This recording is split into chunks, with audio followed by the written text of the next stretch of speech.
Well, making this video took a little bit longer than I expected it to, but even though I'd be lucky if just 6 people watch this, I guess I'll put it out there anyway, so here you go! This year's E3 has come and gone. It's been a couple of weeks now.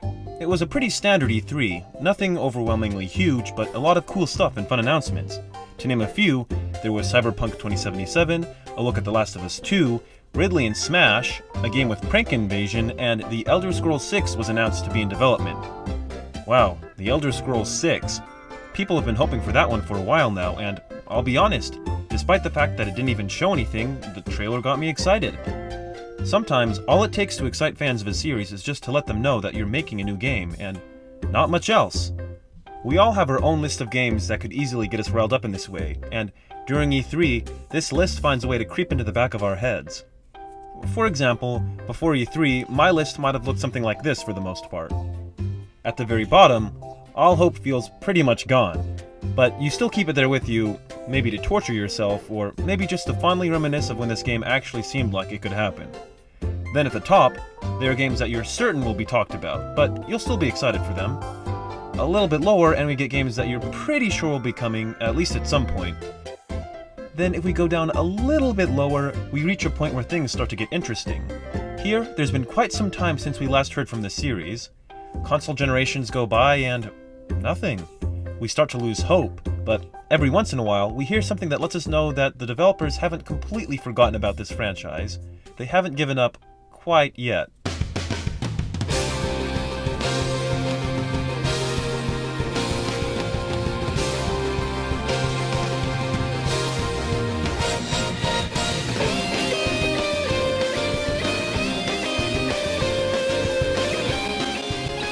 Now, I'm not trying to say that I was disappointed that Nintendo didn't have FZero announcements this year. I wasn't expecting any, but what I am trying to say is that I feel like FZero deserves a little bit more attention and love because at this point, this IP just has so much potential. FZero could deliver something fresh and exciting for single-player and multiplayer gameplay. It just has a lot to offer. But before we delve into the possibilities of FZero's future, let's take a brief look at its history. FZero first burst into the scene as a launch title for the Super Nintendo Entertainment System. It was meant to show off Nintendo's Mode 7 scrolling, which allowed the simulation of 3D environments. It sold 2.85 million copies. It had sequels on the Nintendo 64, the Game Boy, and the GameCube. However, after the original, each subsequent release saw less and less in sales. By the time America saw its last iteration of the series, sales were at an all-time low. And now, as of today, the last American release was about 15 years ago. Japan soon got an exclusive release on the Game Boy after that, but then, things just quieted down altogether. If you'd like a more detailed version of FZero's past, I think that this video does an excellent job. It also discusses developers who have worked with the game and those who could potentially work with the game in the future. It's well done, and if you enjoy the series, I think that you'll really like it. So, where does FZero stand now? Can we hope to see a new FZero game again sometime in the future? Well, I'm gonna postpone this question for now, and instead of speculating if we'll be getting a new FZero game, I want to first talk about why a new FZero game would be exciting. There are so many things that FZero could do to deliver something fresh for Nintendo, and I just wanted to talk about some of them. Real quick as a disclaimer, I'm not trying to predict what will be in the next FZero game, and I'm also not trying to say that I expect these things to show up in the game or that I'll be disappointed if everything I say doesn't show up. I'm just trying to throw around ideas that could be fun or maybe even beneficial to the series. Now, in order to discuss what a new FZero could bring, we need to bring a reference point to build off from. I think that the best place to start would be FZero GX. It received the most critical acclaim in the series and is a favorite for many. Of course, I'm not trying to argue that GX is the overall best in the series, that's not really the point. But it is the most recent game in the series that isn't on the Game Boy, so it's also the most technologically advanced. Therefore, it makes a great place to work from. Now, in terms of actual gameplay, there's not too much I have to complain about. I love how this game feels, the controls just feel so smooth and right, and there's something immensely satisfying about perfectly landing an attack move on an opponent. But this game does have its flaws. For me, most of them are kind of minor nitpicks that don't really affect gameplay. For example, there's a lot of weird things going on with the settings in this game, but these things aren't super interesting or important for that matter, so instead, I'll be going over more valid criticisms of GX that probably should be addressed in order for the series to move forward. First, I'll address what I see as the game's biggest weakness: its multiplayer. Now, don't get me wrong, I don't think this mode is terrible or anything, but I do think that it's pretty basic, and multiplayer does leave a lot to be desired. To me, it mostly just feels limited. Now, to be fair, this isn't necessarily anyone's fault. After all, the GameCube wasn't some all-powerful console, and it had its limits. So while it would have been fun to have a multiplayer where you could play with up to 29 CPUs or even a multiplayer Grand Prix, this was probably beyond the GameCube's reach. But as consoles only continue to get more powerful, I feel that these things are now pretty doable, and they would definitely make playing FZero with other people much more appealing. However, there is one big flaw with multiplayer that I feel like could have been avoided. For a moment, let's consider one of GX's contemporaries, Mario Kart Double Dash. In its multiplayer, you can choose your characters, cup, course, and then get to racing. After completing a race, you can just choose the next course and then get right back to it. Efficient and easy. Now, how about FZero GX? Well, first you choose your cup, course, character, color, and acceleration and speed ratio, and then settings. But as soon as the first race is over, you either have to play the exact same course again, or start the entire selection process over again. You have to choose the cup, the course, your character, your color, acceleration, speed ratio, and then the settings, all just to play a different course. This might seem a bit nitpicky, but trust me, it does take a toll after a while. It just feels so tedious, especially with the loading times. Of course, if you're just trying to put your skills to the test against another player, multiplayer is still pretty decent.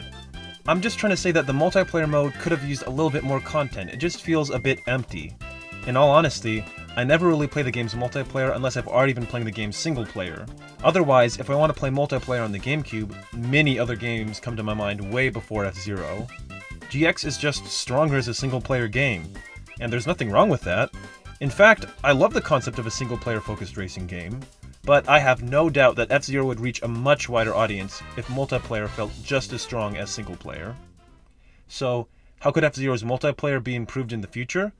Well, as mentioned before, multiplayer Grand Prix and allowing up to 29 CPUs in multiplayer mode would go a long way. But by far, the one thing that would improve multiplayer the most would probably be online gameplay. Now, I know that Nintendo has never really been the strongest when it comes to online multiplayer, but things get a little better with each generation, so I still feel hopeful. FZero Online just offers so many possibilities. A functional 30-player online race would be pretty hard to beat. Online Grand Prix could also be a thing. Just imagine racing against 29 other players, but instead of forming rivalries with CPUs, you're forming rivalries with other real people. Maybe even some kind of long drag race type mode could be fun, where each player wants to eliminate all the other players around them while still trying to make it to the goal first. There's just so many ways to mix racing with action and strategy that I think would work. I really hope that Nintendo will eventually utilize the potential that FZero has in terms of multiplayer gameplay, because it has a lot to offer. While GX's multiplayer is limited, it does serve as a good foundation to build and improve upon. But while I find the multiplayer to be the weak point of GX, there's another complaint that I find far more common online: the game's difficulty. I'd say that FZero games were never truly casual. The series has always had a steeper than average learning curve, at least compared to other Nintendo racing games like Mario Kart. If you pick up GX hoping for something akin to Mario Kart, you're gonna have a bad time. It's almost as if you took Rainbow Road and then made it into a whole game. Beating the Grand Prix on the harder difficulties takes a ton of practice, and to this day, I still find the very hard difficulty setting on Story Mode to be some of the most challenging stuff on the GameCube. Do I have a problem with this though? No, not really. To be honest, a Nintendo game that is actually challenging is refreshing to me, especially since at times, Nintendo seems to cater to those who prefer a more casual experience. But is the game's difficulty a problem in general? Well, yes and no. There definitely is a market out there for hard games, but as it stands, there are ways that FZero could potentially reach a wider audience. Off the top of my head, I can think of two solutions to do so. We have option 1. Should the gameplay have options that would appeal to casual gamers? This worked out quite well for Fire Emblem. In Fire Emblem Awakening, they gave players the option to turn off permadeath. This of course isn't the only reason for the game's success, but I do know that many people like the ability to play the game with this easier difficulty option. However, I don't think that this would work as well with something like FZero. The insane courses and tricky story missions are kinda central to what makes FZero FZero. There's no real way to make the game appeal to casual players without having to remove one of these two core aspects. But then, by doing so, this would leave longtime fans of the series pretty dissatisfied. Who knows, maybe there is some way, but personally, I can't think of some middle ground design approach that would please both casual gamers and hardcore fans of the series. So option 1 kinda seems like a no-go. However, there is another option that I think could keep players from feeling completely turned off by F-Zero's difficulty: a tutorial. F-Zero GX is hard, but it's also hard to get into. There are so many characters and vehicles and so much to get familiar with. It can feel pretty overwhelming to a beginner. It was for me. Sure, there's the physical manual, but wouldn't an in-game tutorial just be so much smoother? Just something simple that gets players acquainted with all the game's basic mechanics, boosting, attacking, etc. They could even do that thing where games give tips on the loading screen, I don't know. Really, anything would help as long as it makes you feel like you weren't just blindly tossed into the middle of things. In addition, there needs to be a better way to tell people what all of the stats mean, whether it's in the tutorial or somewhere else. It can take a long time to figure out what everything means, and I didn't even know what weight did until I was nearly done with the game.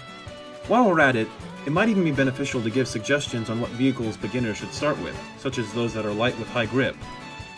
By making all of this information more accessible, players can learn the ropes more efficiently and have an easier time gaining the skills necessary to tackle the harder challenges. And man, do the challenges get complicated. Save Jody on very hard still haunts me, especially because I didn't realize that there was a wrong way to try to beat it. Basically, even on the normal difficulty, each mission packs a punch. Again, I personally enjoy how hard the story missions can be.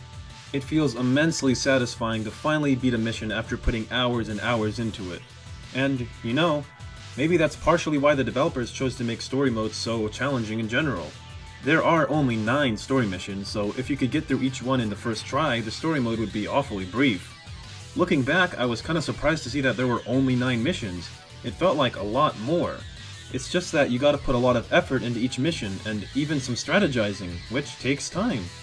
So is this a bad thing?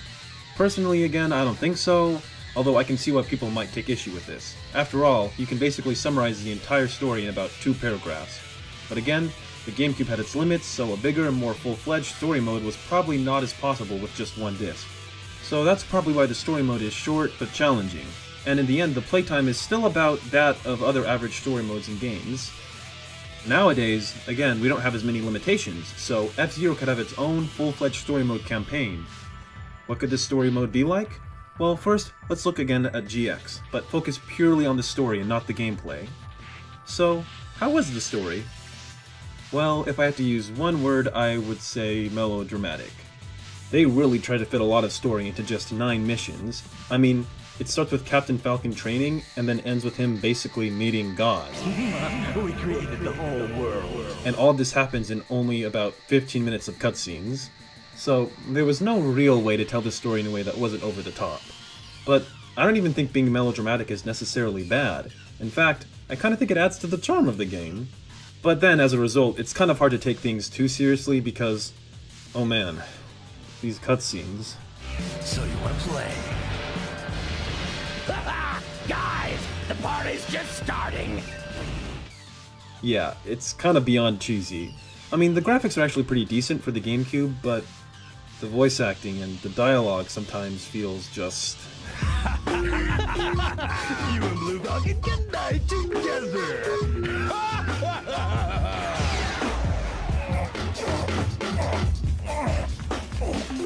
Just, yeah.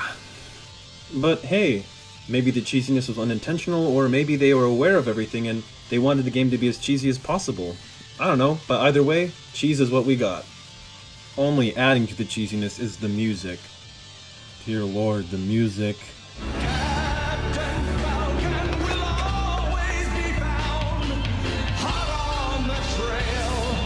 Oh no.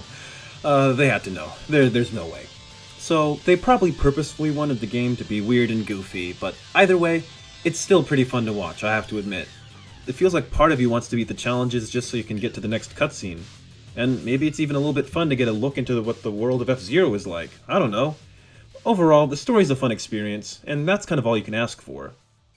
So what about actual gameplay? Well, I think it's pretty great. I think that there's a good balance between straight up racing and then other more unique challenges. There really is a lot of variety in what the challenges are. I mean, one mission is just straight up speed. There's definitely plenty enough to keep you interested. Everything feels pretty fresh. While the number of missions isn't very large, they sure made good use of what they had. Maybe short, but pretty sweet. So, what should be done with the story mode in the future? For one thing, they could definitely have way more missions, making the story much more longer and expansive. And the longer story mode could also help with the whole difficulty situation, because now you have the freedom to place a few easier levels at the beginning without having to worry about the game being too short or being able to be beaten too fast. Now, in terms of actual story, there are just so many possible routes to take. I mean, we always see Captain Falcon as this badass dude who's already like the best racer of all time, so why not give him an origin story? Maybe see him climb the ranks, where he starts out as someone who's just racing people in the streets, and he hopes to one day get a chance at the real Grand Prix. I don't know, it could be like Rocky but with space cars and men in tights. Or maybe Captain Falcon isn't actually the main protagonist, but instead we play as a newcomer where Captain Falcon is almost like a mythical figure, a legend. So maybe you're racing and enter tournaments in hopes to one day find him, and then one day, while being antagonized by some FZero villains, Captain Falcon appears. I don't know. And then another option could just be the more standard approach to a racing story. Maybe you play as Captain Falcon and you need to train for an upcoming Grand Prix, but then for some reason the stakes are higher than usual. Maybe also you need to enter the Grand Prix with a team, so then Captain Falcon has to travel across space to recruit all the best racers in the galaxy, and then you have to beat them in a race in order for them to join you. Or instead, this could just be some like galaxy-wide Grand Prix where the racers have to travel from planet to planet to compete in races in completely different environments. Maybe each planet is one of the characters' home planets. I don't know. But while we're on the topic of characters, why not include them more? Let us get to know them.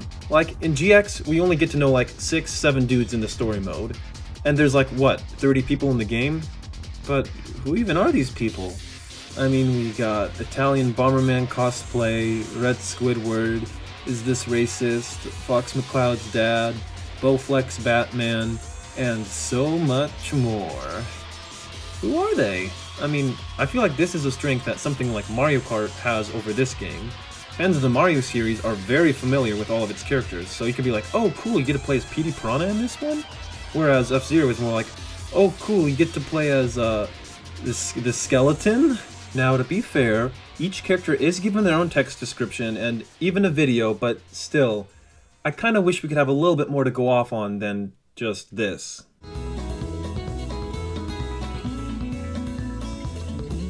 So I really hope that next time these characters have a more solid place in the F-Zero universe.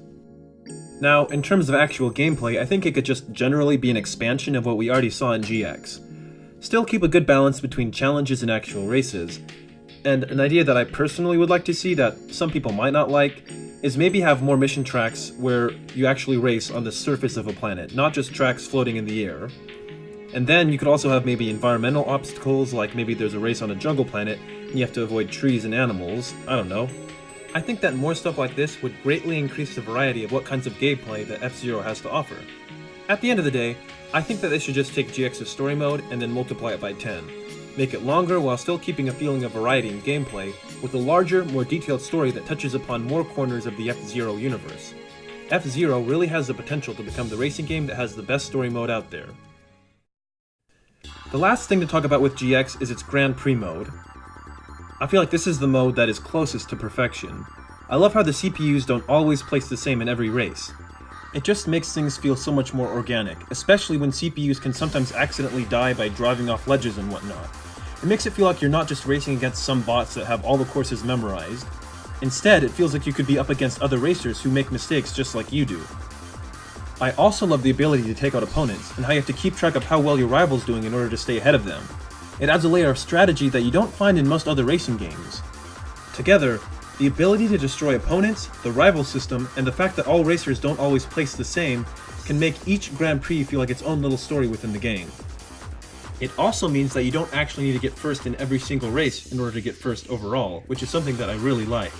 In fact, you can end up placing in 6th, 10th, and 9th, but as long as you've been strategically eliminating people the entire Grand Prix, you can still win.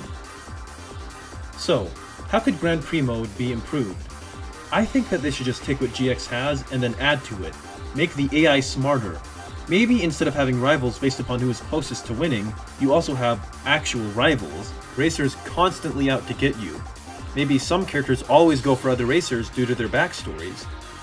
Maybe the AI remembers when you retire them in previous races, so then they either try to avoid you or they're out for revenge. They could also add a Grand Prix mode where eliminations last for the entire Grand Prix. Like, once you're out for good. Now of course, I wouldn't want this to replace the traditional Grand Prix mode, it could just be an alternate way to play. It could potentially add another layer to gameplay, and it might even be fun online. In addition, it might be cool to see more attack options. Maybe each vehicle is equipped with a special ability that can be used every once in a while. For example, maybe some vehicles can make small jumps in the air while others can have more powerful boosts, while some have shields or others have missiles. Now, I wouldn't want things to become too similar to Mario Kart, but there's also the option of being able to pick up items or power-ups that temporarily increase your attack power. I hope this feature would be something that you could toggle on and off in the settings. Finally, maybe Grand Prix could also have courses that take place on the surfaces of planets, possibly with the occasional environmental obstacle, like I mentioned for story mode. Again, some people aren't fond of this idea, but I really think that it could add much more depth and variety to the game. Sometimes only racing on floating tracks can start to feel a bit repetitive, so this could be a great way to mix things up. Speaking of mixing things up, one other idea that might be less popular is to add courses that only have one lap, similar to Woohoo Loop or Mount Wario from Mario Kart 7 and 8 respectively. While even Mario Kart fans don't all embrace the idea of a one-lap track, I think that they could actually work very well with FZero's gameplay. Instead of getting boost power on the second lap, maybe you could get boost power after reaching a certain checkpoint. Like I said, I think that GX's Grand Prix mode is stellar just the way that it is, but there still exist many possibilities to make it even better in the future. Before finishing up, I want to quickly touch base on two very nice features included in GX that I would love to see in future iterations. First, we have character info, which gives each character a backstory, plenty of information, and a theme song. The game also includes many customization options, such as the awesome vehicle editor. Now, it would be really cool to see a track editor in the future, but I do understand that might be a little bit harder to effectively execute. There are so many good things to say about FZero GX, especially when it comes to its single-player modes. Is it perfect? Of course not. In some series, games are constantly changing and improving. A new game is released, and then its strengths and weaknesses are accounted for when the sequel comes. I think that FZero is definitely one of those series. Each new console release built upon the last, with new changes and additions each time with the attempt to push the series to new heights. Unfortunately, this cycle was cut short in its early stages. Luckily, we can still use GX as a reference point to build upon. GX still holds up as a solid game to this day, but I think that it also serves as a great foundation upon which a new FZero game can be built. But will we actually ever see a new FZero game?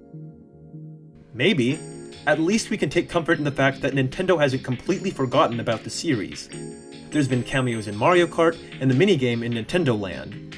There were even plans to have an FZero developed by Criterion as a launch title for the Wii U, so all hope is not yet lost. About 6 years ago, Shigeru Miyamoto seemed to wonder if FZero really had any new places to go. What do you want that we haven't done before? At the time, it might have been difficult to come up with a valid answer, but today, the amount of possibilities are becoming more and more apparent. The ability to compete in insane online races with up to 30 other real players, a story mode that is just as compelling and exciting as story modes from other genres, a Grand Prix mode in which the player must skillfully and strategically compete against challenging, vengeful AI. What fresh ideas could FZero bring to the table? As gaming technology continues to advance and limitations fade, I continue to discover an increasing number of valid answers.